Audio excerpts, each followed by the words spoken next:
SD Negeri Campur Salam terletak di Jalan Parakan Grogol, Kilometer 1, Desa Campur Salam, Kecamatan Parakan, Kabupaten Temanggung, Provinsi Jawa Tengah.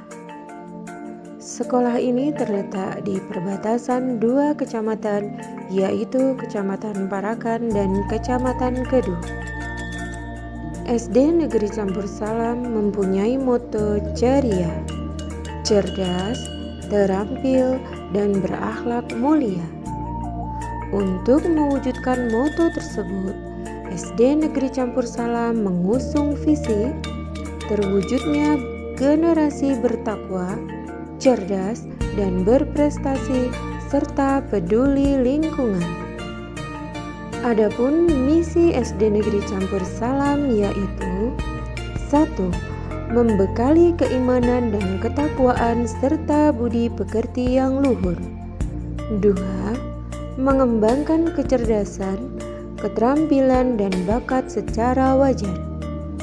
3. Membekali anak didik dengan kecakapan agar mampu mengatasi kesulitan yang dihadapi secara mandiri. 4. Memupuk disiplin, kreativitas, inovatif, dan responsif.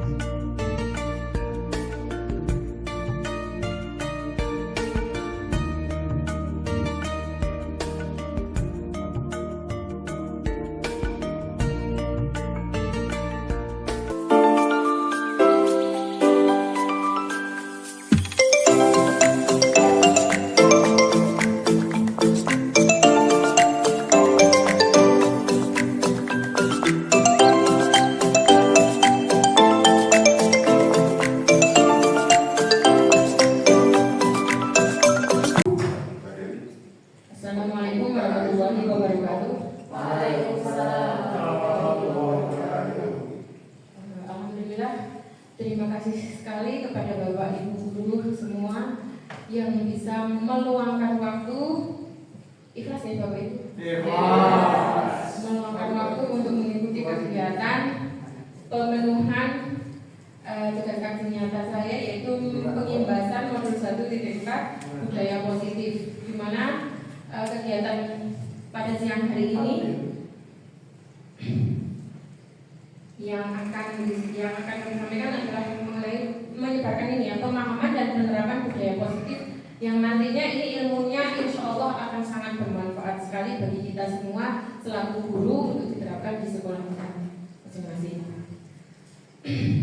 Yang terhormat kepada Bu Dwi Karagalagintia selaku kepala sekolah yang sudah meluangkan waktu dan juga menyediakan tempat serta kesempatan kepada saya untuk mengadakan ini seminasi tentang budaya positif. Kemudian yang saya hormati Bapak Ibu guru baik dari SD Negeri Campur Salam maupun dari SD Negeri Malambau yang sudah jauh-jauh kemari di saat suasananya saat ini tuh harusnya lepas lagi ngantuk-ngantuknya, tapi ini dipaksa untuk menerima ilmu ya, semoga benar-benar menjadi berkah buat kita semua. Amin. Oke Bapak Ibu, selamat datang Bapak Ibu semuanya, guru yang hebat. Nah, untuk itu marilah kita bersama-sama belajar, kita bekerja sama, kita saling mendukung, kemudian kita saling mengoreksi apabila ada banyak hal yang belum baik di antara kita demi mewujudkan disiplin positif di sekolah kita. Ini grafiknya skip aja ya Bapak Ibu. Saya buka speedingnya aja. Speedingnya sudah. Ini pasang-pasangan cukup nggak ya? Pasang-pasangan ya? Puas. Pasang-pasangan cukup banyak. Oh, pas ya. Oke. Tapi kayaknya Bu Susi kalau pasangan sama Pak Judi dan Pak Judinya yang grogi. Oke.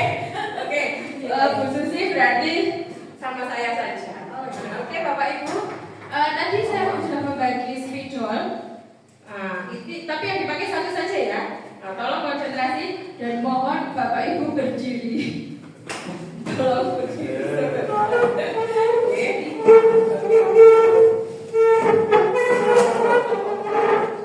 Ini foto. Ya ini seperti SBD yang sudah dilakukan bersama anak-anak kita sebelumnya. Ini cuma membutuhkan konsentrasi kita, supaya kita fokus biar nggak ngantuk. Pertama ini adalah SBD-nya kepala bunda lutut kaki, tapi karena ini kita posisinya berdiri dan ada meja, jadi cukup kepala bunda perut, gitu saja. Kalau nanti ketika saya memberi instruksi kepala bunda perut ya disesuaikan di tangan kita. Nanti setelah itu terakhir ketika saya bilang spidol, tolong rebutan spidol yang ada di tengah-tengah. Nah, spidolnya satu saja yang dipakai. Tolong diletakkan pas di tengah-tengah Bapak Ibu semua, Bapak Ibu yang sudah berpasangan. Nah, nanti siapa yang duluan tentunya Pak pesabar, tolong satu spidol diletakkan di tengah-tengahnya panjenengan dan Pak Guru. Satu spidol. Maksudnya tidak Pak. Nah, nanti rebutan maksudnya. Satu saja Pak. Satu saja. Oke, baik. Kepala, pundak,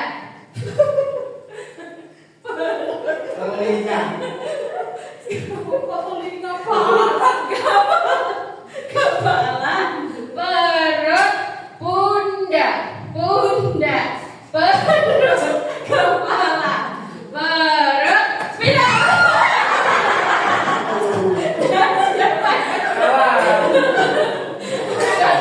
Kalau saya bilang spidol, langsung begitu. Kita sudah sepakatan yang sudah Saya mengalah langsung saya lepaskan. Oke, baik Bapak Ibu, terima kasih sudah. Biar tapi nggak ngantuk ya. Oke, terima kasih, silakan kembali. ada sih. Oke, Bapak Ibu. Untuk yang pertama ini saya akan masukkan pertanyaan setuju atau tidak setuju ya menurut Bapak Ibu. Menurut Bapak Ibu, hukuman itu dapat mendisiplinkan anak? Tidak setuju. Tidak setuju. Belum merdeka. Ya. Kalau dulu ya Pak ya, zaman kita dulu kalau tidak dihukum malah kita nggak disiplin ya. Berikutnya yang kedua, pemberian hukuman dengan hal positif seperti membaca atau membersihkan halaman sekolah dapat meningkatkan disiplin anak. Belum tentu. Belum tentu ya Bapak Ibu. Oke, selanjutnya yang ketiga, memberi penghargaan dapat meningkatkan motivasi belajar anak. Belum tentu. Belum bisa, tapi bisa, oke? Ya, karena gimana ya? Masih eksternal. Iya betul. Karena ini belum ada kesadaran dari dalam diri anak ya menurut kita ya. Oke. Nah Bapak Ibu, nah ini nanti yang akan saya sampaikan ada 8 poin ini. Ya, konsep. Kenapa Pak? Tabungan. Ya Pak. Oke. Yang pertama tadi Pak Bowo ketika ini seperti perut. Ya karena perut alhamdulillah perut kita sudah bersih, namun ibu-ibu sebagian ada yang belum. Yang pertama yaitu perubahan paradigma belajar. Kemudian yang kedua disiplin positif yang saya katakan tadi dulu. Kemudian yang ketiga nilai-nilai kebajikan. Yang keempat kebutuhan dasar manusia. Yang kelima motivasi perilaku manusia. Kemudian yang keenam posisi kontrol guru. Kemudian keyakinan kelas dan yang terakhir adalah segitiga restitusi. Nah ini kayaknya yang terakhir mungkin Bapak Ibu ada yang sudah melakukan, ada yang sudah biasa mendengarkan, atau mungkin ada yang baru pertama kali mendengar apa itu ya Mbak Resti. Kita kan kenalnya mantan murid kita namanya Mbak Resti. Oke, untuk yang ketiga, untuk yang pertama perubahan paradigma. Ini saya minta kerjasamanya dari Bapak Ibu. Nah ini berpasangan lagi.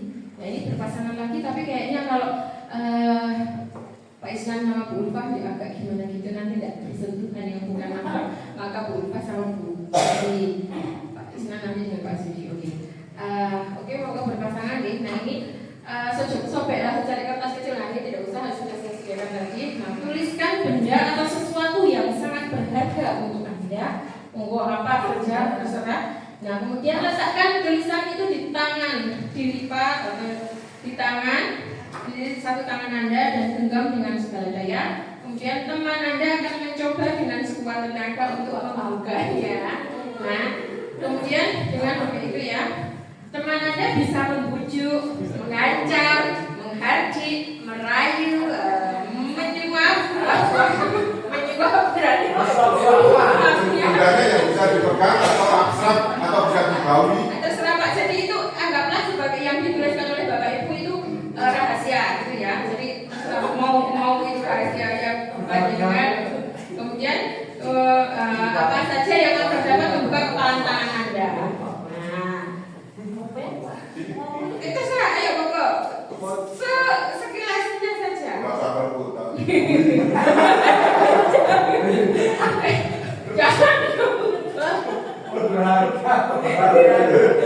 Jangan dong Pak. Agak lagi posisinya seperti kita tuh kalau aku udah kerja. Oke baik ya, oke bergantian. Nah apa yang terjadi? Monggo Bapak Ibu berpasangan, ayo. Iya ini dengan Pak Isa buka gitu tuh. Buka ya. Ya terserah, jadi minta buka. Yang kitanya yang meminta teman itu yang pengen tahu apa yang dibuka teman, berarti kita berusaha gimana supaya tahu sebelum buka. Dan yang dibuka ya gimana caranya mau mempertahankan atau melepaskan. Sampai kita tahu. Ya oke baik.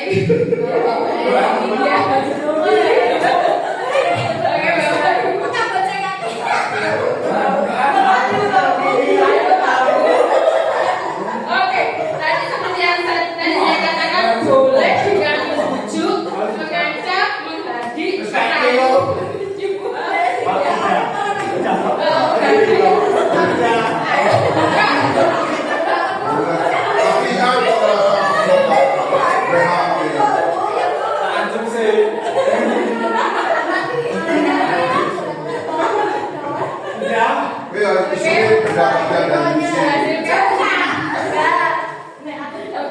berhasil.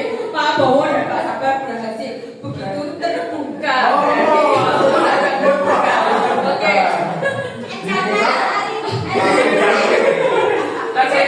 Baiklah Bapak Ibu, apakah apa yang terjadi ya? Bervariasi antara yang bersedia membuka dan tetap bertahan menutup kepala tangannya. Siapa saja tadi yang masih tetap bertahan? Oke. Ibu-ibunya masih sangat bertahan. Oke.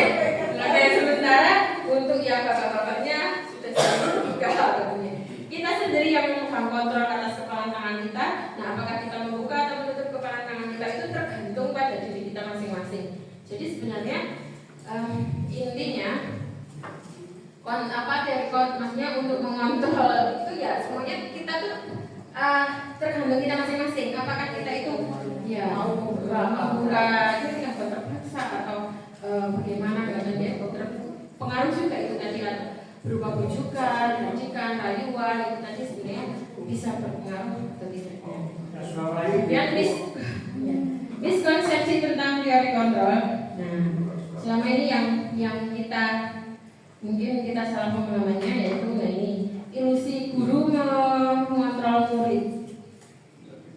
Iya kan Bapak Ibu, selama ini kita seperti itu? Menurut Bapak Ibu? Ya.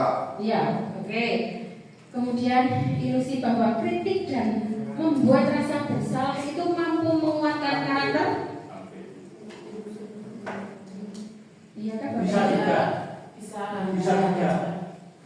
Lanjut, ilusi bahwa semua penguatan budaya positif. Ilusi bahwa semua penguatan positif efektif dan bermanfaat. Ya, salah itu miskonsepsi kan? Ya. Kemudian ilusi bahwa orang dewasa itu berhak memaksa. Ya. Oke. Jadi ya selama ini tidak hanya di posisi kita sebagai guru, tapi juga di posisi kita sebagai orang tua, seringkali kita ya memaksakan kehendak padahal anak sendiri punya keinginannya. Kemudian ketika anak emosi itu terus langsung kita menganggap wah ini nggak patuh, kita nggak nurut, kan?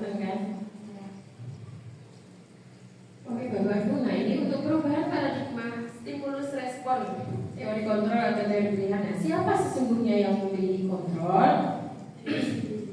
Oke, nah stimulus responnya, nah kemudian kita mencoba mengubah orang agar berpandangan sama dengan kita.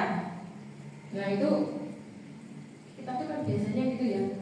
Nek misalnya punya keinginan kita pengennya tuh orang lain itu ya sama kayak kita pandangannya gitu. Nah padahal kita itu berusaha memahami pandangan, harusnya ya kita berusaha memahami pandangan orang lain tentang dunia. Jadi ya memang ada perbedaannya. Kemudian perilaku buruk dilihat sebagai suatu kesalahan. Nah seringnya begitu ya kan.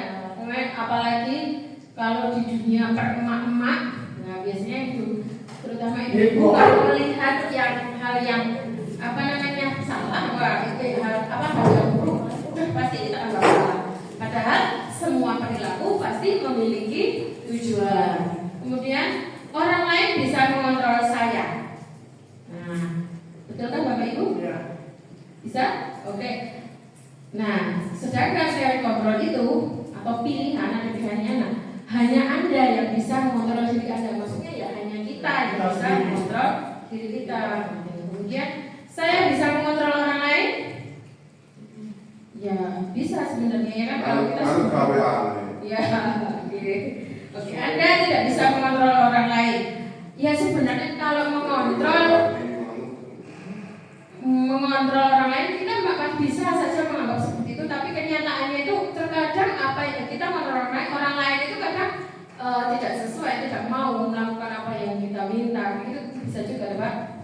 Jadi tidak semuanya karena bermula dari tadi hanya kita yang bisa mengontrol diri kita itu tadi. Jadi ada semacam kayak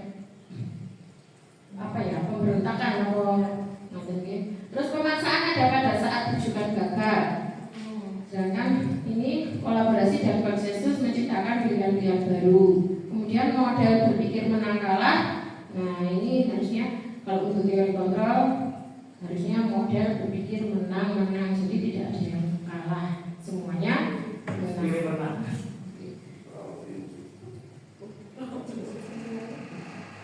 Oke, ini nanti enggak semuanya saya baca. Apakah mana disiplin? Nah, disiplin ini nanti saya share materinya juga kepada Bapak Ibu semua. Dipelajari.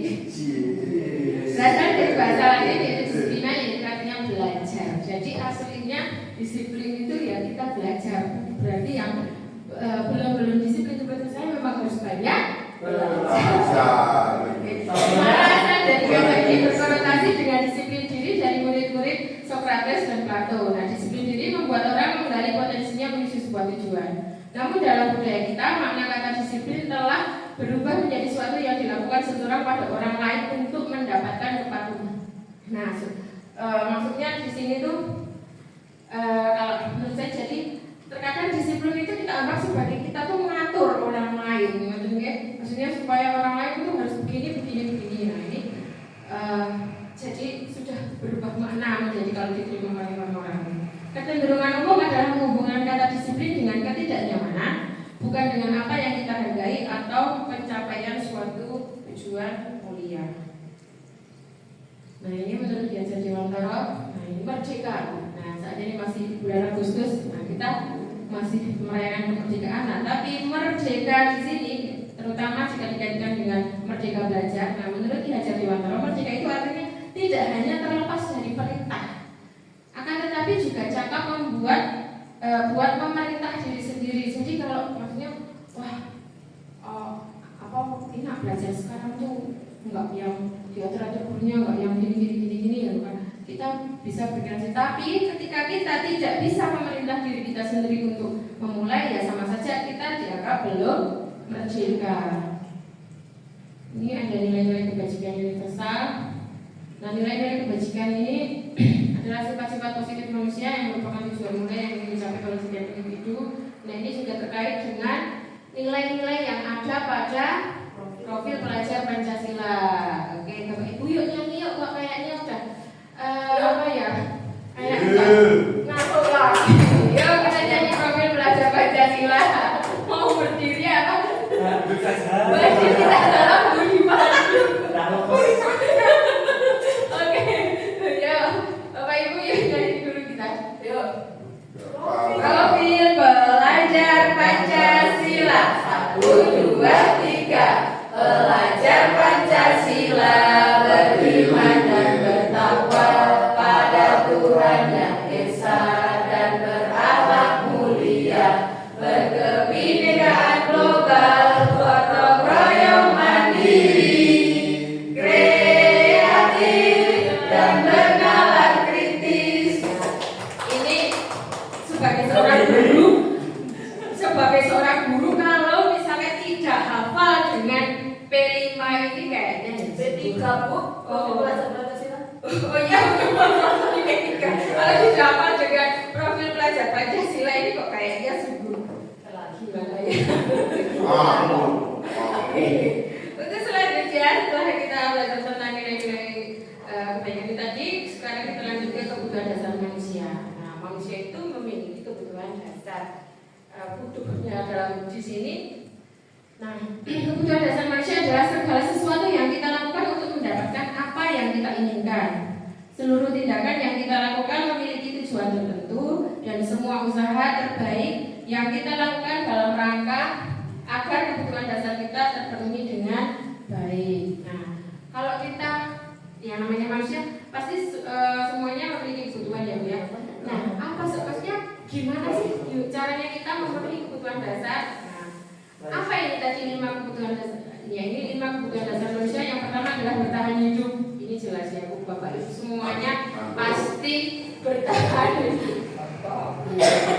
Kemudian kebutuhan yang kedua adalah kasih sayang dan rasa diterima. Yang ketiga penguasaan. Yang keempat kebebasan. Dan yang kelima adalah kesenangan. Bertahan hidup, saya yakin Bapak Ibu semuanya sudah paham. Kasih sayang dan rasa terima ini ya rasa diterima. Rasa diterima. Terkadang kita itu cuma mencurahkan kasih sayang kok, tapi terkadang itu apa ya Pak?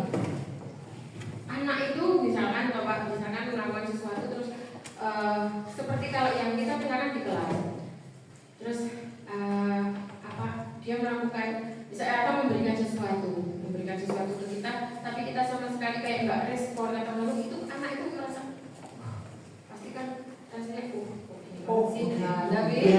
tapi ketika kita dengan antusias, walaupun suasana hati kita sejauh tidak baik, tapi ketika antusias, nah itu anak itu pasti akan memiliki ini senang ya Pak, merasa ya saya merasa dihargai gitu. Kemudian harga diri, ini masuk ke penguasaan, keinginan untuk dianggap, kemudian kebebasan, mandiri, kemudian kesenangan ini bermain, humor. Nah kita juga tidak hanya juga Bapak Ibu guru juga kan butuh ya Pak, ada satu masa di mana kita tidak harus tanam terus, kita juga butuh kentang terus. Kemudian teori motivasi perilaku manusia. Nah ini Pak, yang kemarin begitu penting itu gini. Jadi teori motivasi perilaku manusia. Nah ini akan sering kita lihat juga ketika kita menghadapi anak-anak. Nah ini ada 3 teori motivasi, yaitu yang pertama untuk menghindari ketidaknyamanan atau hukuman. Nah apa yang akan terjadi apabila saya tidak melakukannya? Ini berarti masuknya masih motivasi eksternal. Jadi motivasi dari luar. Jadi kayak misalkan anak-anak kita kan kalau setiap hari Senin itu ya walaupun tidak selamanya, tapi ada 1 atau 2 anak yang datang terlambat. Nah, lalu yang datang terlambat barisannya di depan, menghadap barisan peserta yang lain. Nah, kemudian suatu saat dia berusaha dari rumah, berusaha gimana caranya jangan terlambat. Dia niatnya pokoknya aku kudu makasih, saya harus berangkat lebih awal supaya nanti saya enggak ditaruh di depan. Nah, itu kan berarti karena takut, hanya menghindari hukuman. Kemudian yang kedua untuk mendapatkan imbalan. Nah, untuk mendapatkan KKN imbalan ini kan berarti adanya ya iming-iming atau hadiah gitu. Nah ini juga termasuk motivasi eksternal, itu juga hal yang menurut saya kurang bagus juga, karena itu berarti tidak dari kesadaran diri. Kemudian kalau yang ini untuk menghargai diri sendiri, jelas ini adalah motivasi internal, yaitu yang berasal dari diri sendiri. Nah ini jadi ini Pak, nah mungkin ada yang membaca judulnya mungkin agak lain gitu ya, agak aneh. Dihukum oleh penghargaan. Loh, maksudnya gimana? Kok penghargaan menghukum? Itu toh, kok dihukum oleh penghargaan. Nah, jadi bahwa penghargaan berlaku sama dengan hukuman. Jadi tidak selamanya penghargaan itu baik. Gitu. Jadi ya, tidak selamanya penghargaan itu baik atau hadiahnya itu baik. Jadi ketika kita selalu terus memotivasi anak dengan memberi penghargaan, jadi itu bisa menyebabkan ketergantungan, gitu. Jadi kayak mungkin tidak menumbuhkan keikhlasan pada diri anak dan tidak ada kesadaran pada diri anak ini. Jadi nanti ada pengaruh jangka panjang, jangka pendek dan jangka panjang. Terus ini penghargaan menghukum, penghargaan mengurangi ketepatan, penghargaan menjadi tidak efektif, penghargaan merusak hubungan, penghargaan menurunkan kualitas, penghargaan mematikan kreativitas, dan juga penghargaan mengurangi motivasi intrinsik. Kemudian kasih penghargaan juga. nah nanti sesi progres lah. Oleh Pak Anda. Iya. Maupun rokok sokong. Oke. Kemudian bentuk program kebajikan ada apresiasi. Nah ini cara memberikan apresiasi atau bunga perlu diingat. Ini ada yang apresiasi secara khusus pribadi, semua pribadi atau pergantian secara konsisten. Proses ini maksudnya kita tuh kalau mengapresiasi anak juga kayaknya memang harus memperhatikan ini. Kenapa kok ada yang khusus, ada yang pribadi, ada yang semua? Kalau yang semua murid itu mungkin kalau ketika di kelas kita sedang terus ada anak yang menjawab pertanyaan yang bagus, kita apresiasi misalkan dengan tepuk tangan, itu kan itu memacu akan teman yang lain bersemangat juga. Tapi ada hal tertentu terkadang kita memang perlu secara pribadi. Kenapa? Supaya tidak menimbulkan rasa iri. Ketemburuan. Iya, ketemburuan sosial, betul sekali. Terus contoh pengakuan atau apresiasi kebajikan ini. Nah ini kalau dilihat kemarin saya perhatikan rasa empatimu besar sekali. Ini pada saat menolong baru di kelas kita dan contoh-contohnya. Nah, terus saya menghargai dirimu pada saat kamu bantu teman-temanmu di kelas kelompok. Terus ini tugas ini tidak bisa oke ini yang oh ya ini dulu ya sorry maaf ini tadi mau jawabannya. Oke Bapak Ibu coba perhatikan Bapak Ibu ini supaya kita belajar dari yang pertama dulu ya, yang ini. Nomor 1, mencatat 100 kali di dalam buku kalimat saya tidak akan terlambat lagi karena terlambat ke sekolah. Ini menurut Bapak Ibu apakah hukuman atau konsekuensi? Hukuman. Oh iya, Pak ini pilihannya hukuman atau konsekuensi ya Pak, tolong ya Pak. Pilihannya ada 2. Oke, nanti kalau pilihannya yang lain nanti enggak marah-marah lagi. Oke, lari mengelilingi lapangan basket 2 kali karena terlambat hadir di sekolah. Hukuman fisik. Hukuman. Ya, hukuman. Oke. Kemudian murid diminta untuk push up 15 kali karena tidak menggunakan masker. Hukuman juga. Oke. Menggantikan kertas tugas teman yang telah dicoret-coret. Kemudian membersihkan tumpahan air di meja tulis karena tersenggol pada saat belajar. Murid disuruh untuk tidak mengenakan sepatu seharian di sekolah karena tidak mengenakan sepatu hitam. Lari mengelilingi lapangan basket 2 kali karena terlambat 10 menit untuk pelajaran PJOK. Ini PJOK. Iya, oke. Iya, oke. Mari kita periksa Bapak Ibu. Nah,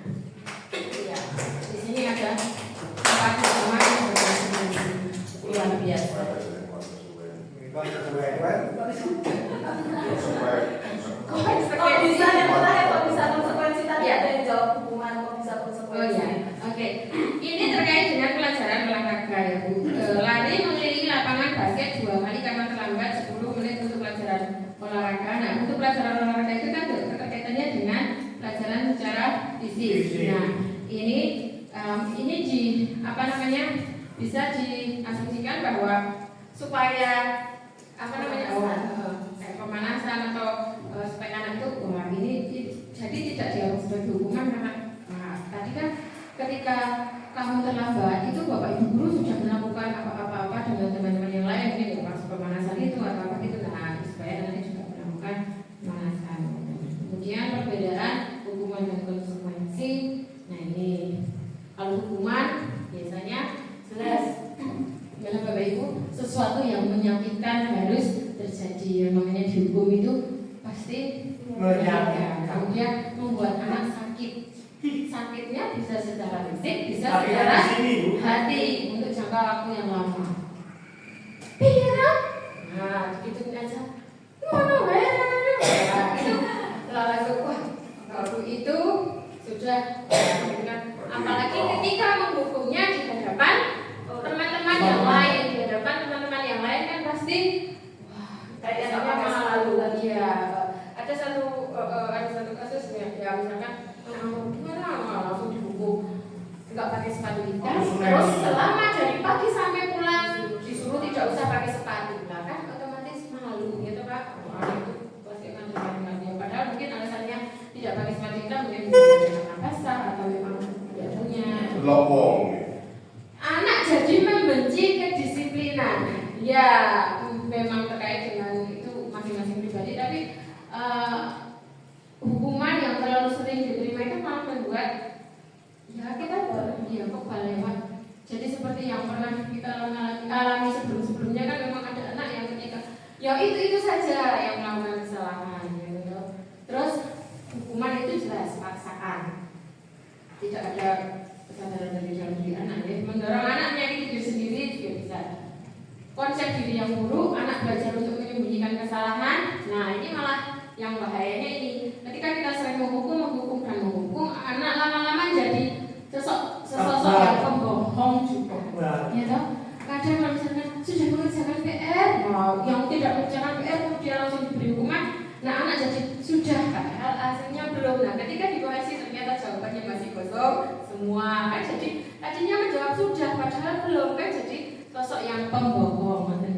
Marah, kemudian rasa bersalah, dipermalukan dan merasa tidak dihargai. Sedangkan kalau konsekuensi, nah konsekuensi itu ya memang sesuatu harus terjadi ketika seperti tadi mencoret-coret lembar kerja teman, ya otomatis memang kita harus mengganti. Mematahkan pensil teman, ya kita mengganti. Kemudian membuat anak merasa tidak nyaman dalam jangka waktu pendek. Ini juga memberikan rasa tidak nyaman, tapi hanya dalam jangka waktu yang pendek. Gitu. Anak menghargai disiplin, kemudian stimulus atau tanggapan itu tidak berupa paksaan, kemudian mendorong anak agar mudah menyesuaikan diri, kemudian konsep diri yang baik, anak belajar untuk mematuhi peraturan dan kehilangan hak ini dibuat tidak nyaman atau dihasilkan untuk sementara. Nah ini, jadi apakah ini hukuman atau konsekuensi ini? Kalau hukuman jelas kita anggap kurang baik, ya jelas tidak baik. Kalau konsekuensi ini baik atau tidaknya, nah mari kita kaitkan dengan 5 posisi kontrol guru. Nah dari 5 posisi kontrol guru coba perhatikan Bapak Ibu. Yang pertama apa Bapak Ibu? Penghukum. Nah penghukum itu jelas kita sudah bisa membayangkan penghukuman siswa. Di sini ceritanya adalah siswa yang datang terlambat. Nah ini pertama posisi penghukum.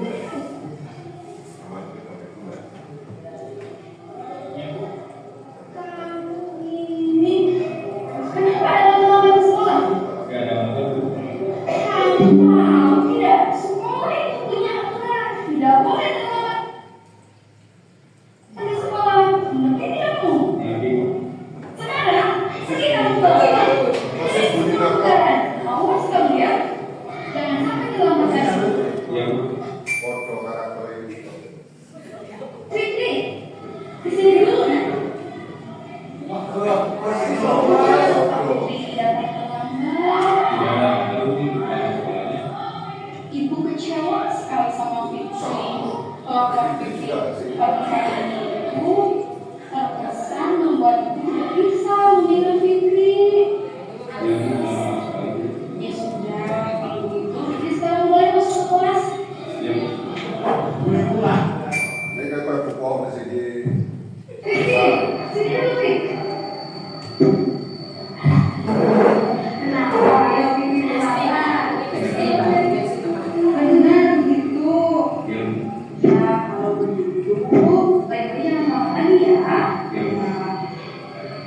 itu boleh itu mas. Oh, Bunina, ini Bunina. Fikri, sini dulu dong. Sih, kepo.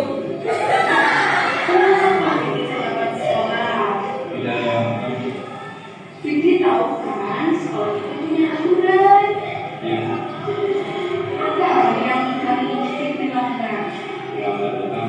Ya, sebagai konsekuensinya karena Fikri dapat pertama ke sekolah, sekarang Fikri pergi ke Tongga, bersihkan Tongga, kalau sudah selesai, Fikri masuk ke kelas ya.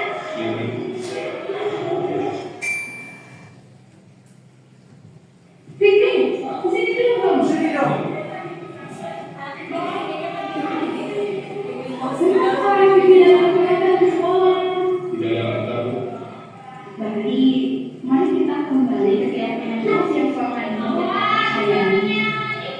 Kira-kira keyakinan kelas mana yang hari ini perlu dilakukan? Ya,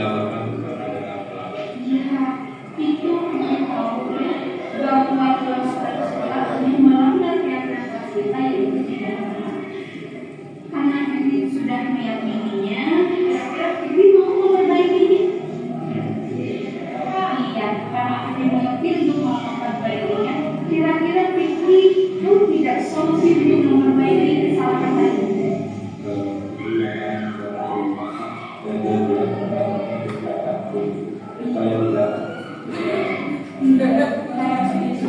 Ini bahasanya solusi pelanggaran kelas ini mudah-mudahan bisa konsisten dengan perbaikinya.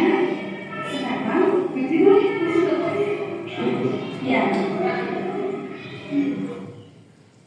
Oke, Bapak Ibu, sudah kita saksikan bagaimana tadi 5 posisi kontrol pada guru. Nah, yang paling berkesan yang posisi kontrol sebagai apa, Bapak Ibu tadi? Jadi paling berkesan aja dulu, maksudnya ini saya belum tanya, ya, tapi yang paling berkesan, yang diingat dari video yang Sudah terpengaruh memberikan itu tadi ke penghukum kayaknya. Kalau saya pribadi sudah ngomong tadi berkesannya apa? Berkesannya bukan kesan yang baik, tapi yang tadi langsung penting saya apa? Nah itu kan sadis sekali. Ya, nah itu Mbak. Oke. Tapi untuk yang paling ideal tentu jelas ya. Nah kalau untuk yang pertama ini jelas. Ini seperti ini nada suaranya tinggi ya Bapak Ibu. Nada suaranya tinggi itu jelas. Lalu untuk yang membuat rasa bersalah, nah untuk yang membuat rasa bersalah itu nada suaranya itu sudah lembut sebenarnya. Tapi jadi membuat anak merasa bersalah. Biasanya itu dengan kata-kata kamu tuh kok kamu nggak sih? Karena kamu tuh terlambat. Bulan itu jadi ditegur sama kepala sekolah. Bulan itu jadi jauh bisa menjijik. Nah kayak gitu kan anak jadi merasa bersalah. Oh itu kan saya Bulan jadi begini. Nah seperti itu. Nah, kemudian untuk yang teman, nah ini serasa kita dengan seperti dengan teman ya besti. Jadi kayak ya akrab-akrab gitu. Tapi seperti ini kalau yang teman anak jadi sepertinya kurang menghormati atau menghargai kita sebagai guru. Kemudian kalau yang pemantau itu tadi memantau sudah lebih mandiri, cuma yaitu tidak kesadaran anak tidak terbentuk dari dirinya sendiri, tapi dari konsekuensi yang harus dia lakukan. Sedangkan kalau yang posisi manajer itu adalah posisi di mana jadi anak itu bisa mencari solusinya sendiri dengan bimbingan kita. Kemudian di antara 5 posisi kontrol tersebut yang sebaiknya seorang guru menggunakan posisi kontrol sebagai manajer. Lalu ini ada keyakinan kelas. Selanjutnya apa sih keyakinan kelas? Nah, mengapa keyakinan kelas? Mengapa bukan peraturan kelas? Nah, kalau dulu sekolah itu biasanya banyak dengan aturan-aturan. Nah, kalau sekarang yang paling bagus adalah keyakinan kelas. Nah, kalau keyakinan kelas ini biasanya sudah dianut secara tidak hanya di kelas-kelas tapi juga pada sekolahan ya Bapak Ibu. Nah keyakinan kelas itu mengapa sih kok ini tadi ya? Mengapa keyakinan kelas? Mengapa bukan peraturan kelas ini? Kita ilustrasi dulu. Mengapa kita memiliki peraturan tentang penggunaan menggunakan helm pada saat mengendarai kendaraan roda 2 atau motor? Nah, pasti kan kita akan menjawabnya kemungkinannya supaya selamat, ya kan, aman. Mengapa kita memiliki peraturan tentang menggunakan masker dan mencuci tangan setiap saat? Ini ketika pandemi kemarin, nah, tentunya pasti dijawab untuk kesehatan dan keselamatan. Nah, nilai-nilai keselamatan atau kesehatan inilah yang kita sebut sebagai suatu keyakinan, yaitu nilai-nilai kebajikan atau prinsip-prinsip universal yang disepakati bersama secara universal lepas dari latar belakang suku, negara, bahasa maupun agama. Nah, ini menurut dosen suatu keyakinan akan lebih memotivasi seseorang dari dalam atau memotivasi secara intrinsik. Seseorang akan lebih bergerak dan bersemangat untuk menjalankan keyakinannya. Begitu juga pada murid-murid, ya ini mereka perlu mendengarkan dan mendalami suatu keyakinan. Kemudian, jadi intinya mengapa keyakinan kelas itu tadi? Nah, mengapa tidak peraturan kelas saja? Ya karena kita dengan menekankan keyakinan pada seseorang akan lebih memotivasi seseorang dari dalam. Seseorang akan lebih tergerak dan bersemangat untuk menjalankan keyakinannya daripada hanya sekedar mengikuti serangkaian peraturan tertulis. Kemudian membutuhkan keyakinan kelas bagaimana ya Bapak Ibu? Kalau yang selama ini sudah dibuat oleh masing-masing guru kebanyakan kan kesepakatan kelas. Nah ini kalau untuk keyakinan kelas ini lebih dari kesepakatan kelas tadi. Yang awalnya dari peraturan kelas. Nah ini ketika ada peraturan kelas, nah maka kita akan menurunkannya. Kalau peraturan kelas kan biasanya cenderung menggunakan kalimat perintah, gitu. Nah maka nanti akan ada prosesnya untuk mengubah itu. Jadi prosesnya nanti dari peraturan-peraturan kelas itu nanti kita ubah bahasanya seperti ketika dari visi. Nah itu kan jadi kemudian menjadi kalimat aktif. Nah nanti menjadi misalkan apa? Dilarang membuang sampah sembarangan. Nah dilarang membuat sampah sembarangan itu kan kalimat perintah. Nah nanti bisa kita ubah menjadi kalimat yang positif, yaitu dengan apa? Menjaga kebersihan atau membuang sampah pada tempatnya. Saya lihat bukan kalimat. Nah ini bedanya peraturan kelas dan keyakinan kelas. Nah, jika peraturan itu selalu, nah contohnya ini selalu kembalikan buku ke tempatnya. Nah, apabila dibuat menjadi sebagai keyakinan kelas, nah, selalu kembalikan buku pada tempatnya, itu kan suatu bentuk tanggung jawab. Nah maka nilai kebajikan yang ada pada keyakinan kelas itu adalah tanggung jawab. Apa saja? Jadi misalkan, jadi ketika akan kita sharekan ke murid, ya kita buat keyakinan kelasnya ini tanggung jawab supaya anak itu bertanggung jawab. Oke, dilarang mengganggu orang lain. Nah, mengganggu orang lain itu kan seperti bentuk tidak menghormati orang lain. Nah, tentunya berarti keyakinan kelasnya adalah menghormati orang lain. Kemudian hadir di sekolah 15 menit sebelum pembelajaran dimulai. Nah itu termasuk juga ke dalam menghormati orang lain atau berkomitmen. Dilarang melakukan kekerasan, berarti keselamatan, ini kan keselamatan untuk orang lain dan juga menghormati orang lain. Dilarang menggunakan narkoba, itu jelas kesehatan. Bergantian atau menunggu giliran, termasuk menghormati orang lain atau bersabar. Gunakan masker, kesehatan, keselamatan. Kalau yang paling gampang aja Bapak Ibu saya kasih contoh dari sini. Dilarang membuang sampah sembarangan, keyakinan kelasnya apa? Iya, kebersihan, gitu. Menjaga kebersihan. Jangan berlari di kelas atau koridor ini tadi ya, untuk keselamatan atau keamanan supaya tidak tabrakan dengan siswa-siswi yang lain. Nah, yang terakhir ini adalah yang tadi saya sampaikan membuat segitiga restitusi. Apa ya itu segitiga restitusi? Sisi apa itu segitiga restitusi? Oke. Proses dialog. Suatu proses dialog yang dijalankan guru atau orang tua akan dapat menghasilkan kebijakan dan tanggung jawab. Restitusi kan? Ya, diskusi. Restitusi itu sama seperti diskusi atau dialog. Ini bukan restitusi tapi restitusi ya Pak. Oke. Nah ini proses dialog. Kok di situ kok ada orang tua? Nah, kenapa kok ada orang tua? Jadi karena penerapan segitiga restitusi itu ya seharusnya tidak hanya dilakukan oleh seorang guru terhadap muridnya, tapi orang tua terhadap anak itu juga perlu melakukan segitiga restitusi. Nah, apa ya segitiga adalah tahapan ini dari ngobrol, diskusi, dialog dari hati ke hati. Nah ini dengan prosesnya yang dimulai dengan ini tidak terputus begitu saja ya Pak, tapi saling terkaitan sambung nyambung ini dari yang pertama yaitu menstabilkan identitas, yang kedua validasi tindakan yang salah, kemudian yang ketiga menanyakan keyakinan. Nah apabila dikaitkan dengan posisi kontrol guru tadi yang 5 itu tadi, nah maka segitiga restitusi ini akan sukses berjalan atau akan sukses dilaksanakan apabila menggunakan posisi kontrol sebagai manajer. Nah, bagaimana itu maksudnya? Nah, menstabilkan identitas. Seperti tadi di video, mungkin Bapak Ibu masih ingat tadi yang video kita saksikan. Ketika Fikri datang terlambat, apakah gurunya langsung menghukum? Tidak. Tapi tadi ketika Fikri datang terlambat, bu gurunya menanyakan, ya kan? Kenapa kok datang terlambat? Ya kan jadi mencari tahu.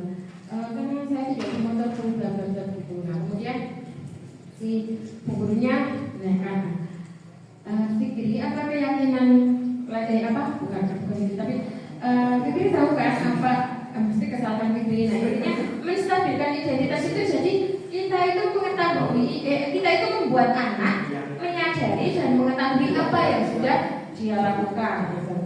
Ini jadi menstabilkan identitas ini membuat anak yang merasa gagal karena berbuat salah menjadi positif terhadap dirinya. Kalau anak terlambat biasanya dipanggil gitu sini, nah sini dulu atau Pak, entah dengan bahasa halus pun biasanya anak itu Mbak sini dulu gitu, anak udah duduk.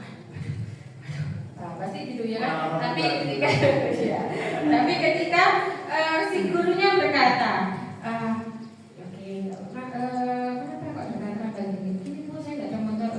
Tadi ibu yang nganterin kamu sih ke badan dan berdarah. Oke, nggak apa ya. Berbuat salah itu hal yang manusiawi ya.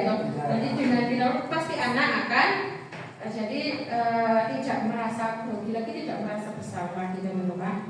Nah, kalau kamu ini terus bapak ibu atau misalkan ada anak bertengkar juga, biasanya kalau ada anak bertengkar atau kalau dan segala macam, yang korban itu mesti sering kita anggap sebagai yang tersalah, yang disalahi. Sementara yang memukulnya, ya kan, yang memukul dianggap pasti yang salah.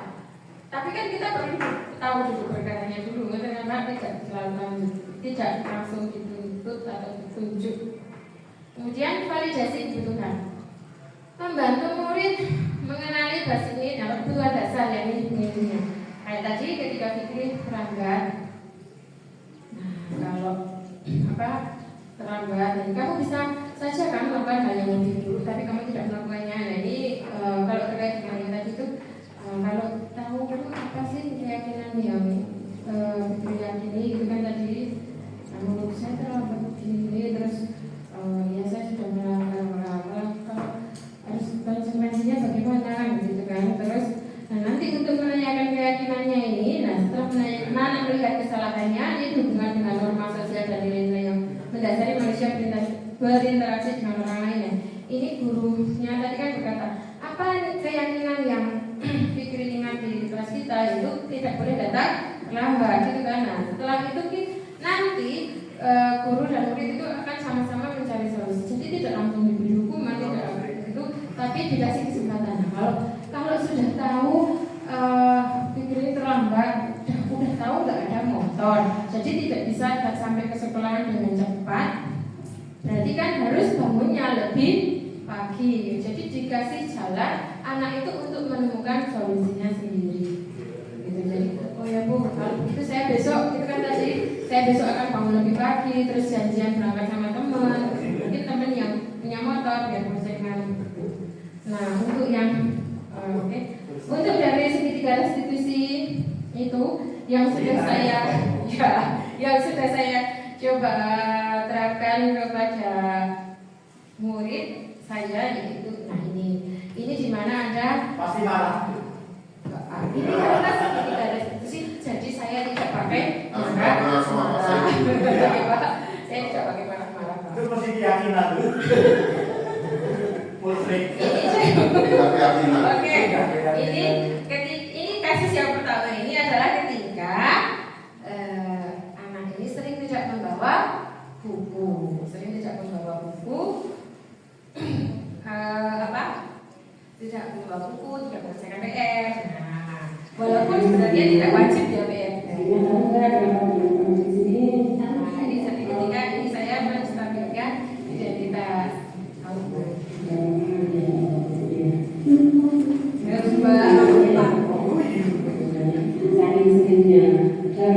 Siapa yang beli Pak? Saya. Kan ini tidak dihukum, jadi anaknya tidak berlaku. Apa? Nah ini sekilas saja Pak. Ini jadi, nah ini juga ketika kemarin, ketika ini kasus yang pertama, terus ini yang kasus kedua ini ketika Mas Zainal. Nah ini sama seperti halnya tuh kan kemarin ini adalah Mas Zainal mukul Hanan, tapi permasalahannya bukan terus semata-mata Zainal yang salah juga, tapi ternyata ketika bukan juga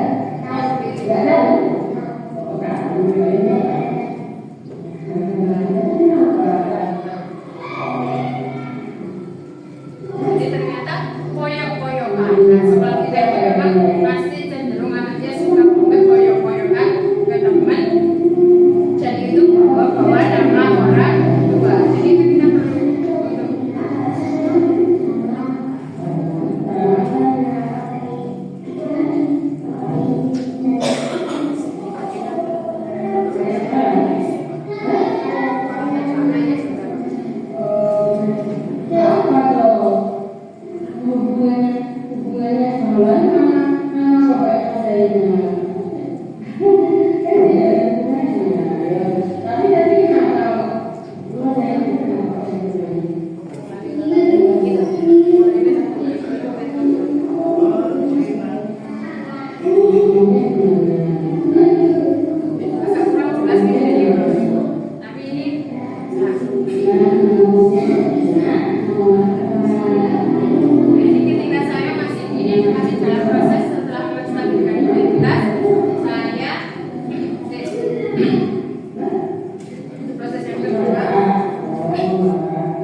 Oke Bapak Ibu, kita sampai ke kesimpulan.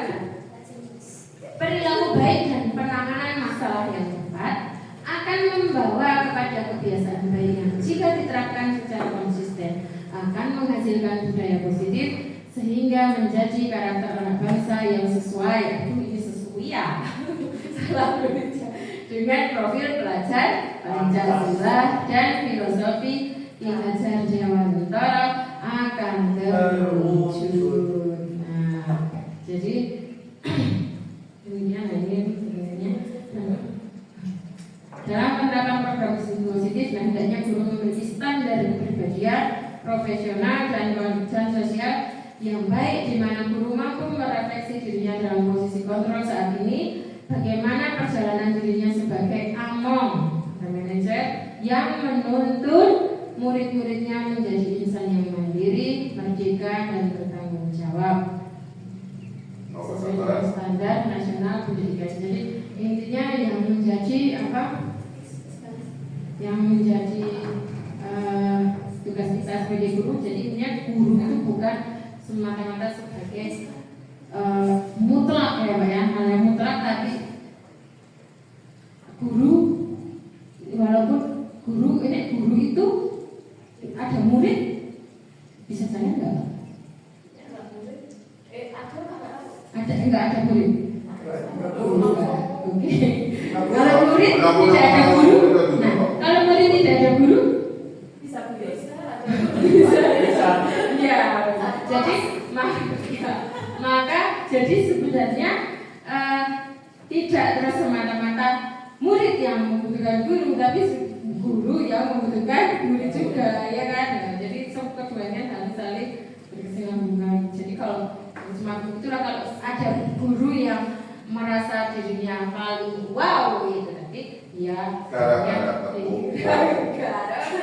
Ibu, terima kasih sudah mengikuti presentasi saya dengan antusias, walaupun tidak ada padang pasir ya Pak. Ini tidak ada air. Oke, ya, terima kasih sekali. Nah, mari kita tepuk tangan sekali lagi. Tepuk wow, dikasih apa? Dikasih W, kasih O, kasih W. Wahyu Agus Wibowo. Wow, keren. Wow, keren. Wow, keren. Wow, keren. Yang penting disebutkan lagi, guru tidak boleh kepribadian ganda. Kalau pagi Pak Guru, malam Pak Abang. Apabila ada salah kata dari saya, mohon dimaafkan. Atas kekurangan dan sebenarnya semuanya menjadi Oke, sekian dari saya. Wassalamualaikum warahmatullahi wabarakatuh. Waalaikumsalam warahmatullahi wabarakatuh. Video akhirnya sempolin. Iya.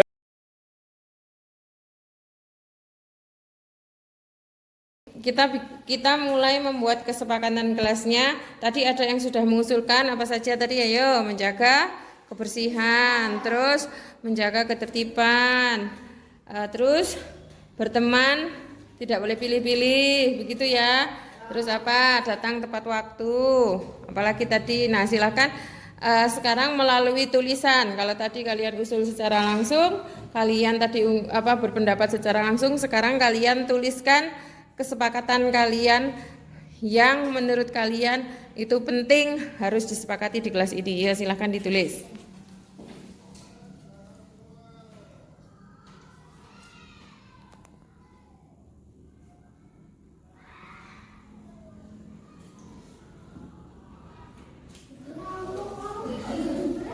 Ya, tempelkan.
harus closing, harus apa itu penting nggak? Yang penting. Yang penting. Tapi kalau main itu kalau Mas Bima itu kan seorang apa tuh? Guru, Mbak Bunda kan guru. Mas Bima apa? Murid. Pelajar ya. Pelajar tugasnya apa? Mengerjakan guru yang diberikan. Oh, mengerjakan tugas yang diberikan. Apa itu aja? Tugasnya? Enggak toh? Tugasnya apa yang paling penting utama? Belajar sama mengerjakan PR. Oke, itu sudah termasuk. Yang paling utama adalah Belajar. belajar. Nek main HP itu termasuk belajar nggak? Enggak. Enggak. Jadi kalau belajar itu yang utama dan main HP tidak termasuk belajar, berarti besok ke depannya masih perlu main HP nggak? Enggak. Nah, oke, berarti kalau belum bisa tidak stop main HP-nya, mengurangi diri sendiri, gitu ya.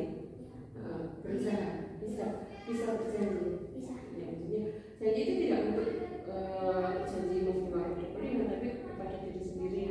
Jadi kurangi main HP-nya, terus tidurnya juga harus Kemana-mana. iya, nggak kemalaman, tidurnya yang tepat waktu. Jadi bisa bangun pagi. Terus ketika sebaiknya sebelum tidur itu harusnya ngapain dulu? Jadwal sama. Iya, belajar dulu sama jadwal. Betul itu. Jadwal dulu sama belajar. Terus kalau ada PR dikerjakan, jadi paginya tidak akan lupa, tidak akan buru-buru. Gitu ya. Jadi kedepannya apa yang akan Mas dilakukan? Ngulangin lagi. Iya, nggak ngulangi lagi yang salah itu ya. Berarti bisa nggak mulai besok? Berarti harus Menjadwalkan. iya, mulai besok berangkatnya lebih pagi lagi kalau bisa ya. Mulai lebih pagi, nggak ngulangi lagi, terus jelas menjadwal, gitu ya. Mau jadi anak yang hebat ya? Iya. Iya, kalau masih anak hebat, mau